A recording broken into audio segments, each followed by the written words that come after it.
Hello guys, आज हम बात करेंगे डिविजिबल प्रॉफिट के बारे में कि डिविजिबल प्रॉफिट क्या होता है, उसके की पॉइंट्स आज हम पढ़ेंगे। तो सबसे पहले बात आती है कि जितने भी प्रॉफिट कंपनी के होते हैं, ऑर्गेनाइजेशंस के होते हैं, उन सभी को ही हम डिविजिबल प्रॉफिट नहीं कहते हैं। और नेक्स्ट वन है कि ओनली डिविजिबल प्रॉफिट ही डिविडेंड को पे करने के लिए यूज़ किया जाता है।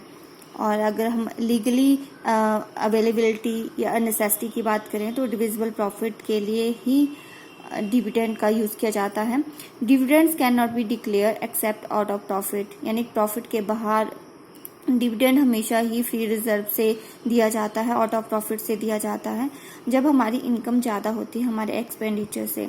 Next one, the orderly capital profit are not available for distribution amongst share holder because such profit are not trading profit. Because अगर हम कैपिटल प्रॉफिट की जहाँ तक बात करते हैं तो किसी मशीनरी को बेच के हमें कोई प्रॉफिट होता है तो उसको हम ट्रेडिंग प्रॉफिट नहीं कहते हैं। सिर्फ ट्रेडिंग प्रॉफिट से जो आउट ऑफ प्रॉफिट निकल के आता है उसी से हम divisible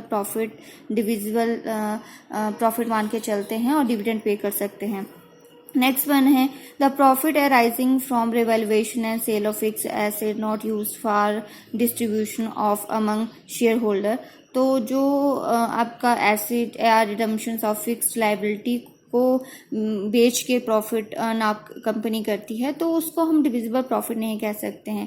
divisible profit under the act of 2013 section 123 में आता है।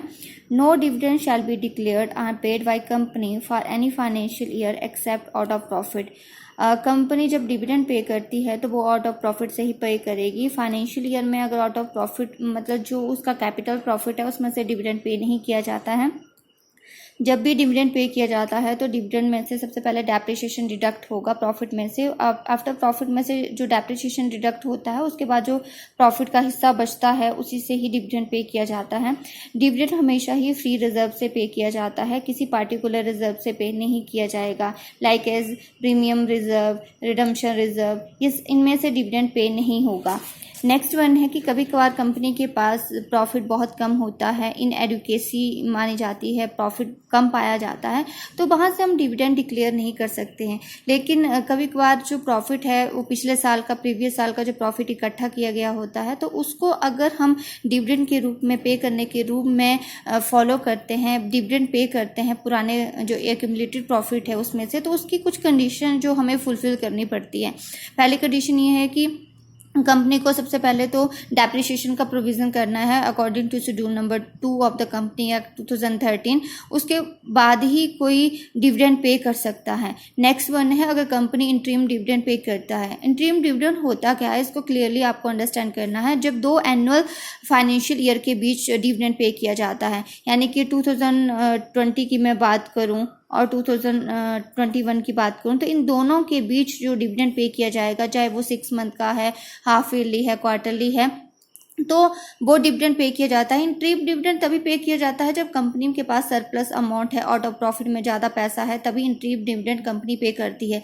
ये तभी पे किया जाता है जब कंपनी ने आर्टिकल में डिफाइन किया है, कंपल्सरी नहीं है इसको पे करना।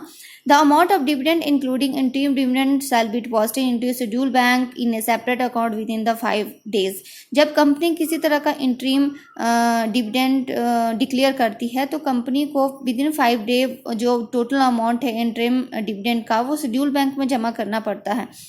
No dividend shall be paid by company in respect of any share therein except of registered shareholder and etc। जब भी कंपनी डिविडेंड पे करेगी तो सिर्फ ओनली रजिस्टर्ड शेयर होल्डर को या बैंकर में जो बैंक है शेड्यूल बैंक उसमें पैसा जमा करती है और कैश में पे कर सकती है, लेकिन इसके अलावा अन्य पर्सन को वो डिविडेंड पे नहीं किया जाता है।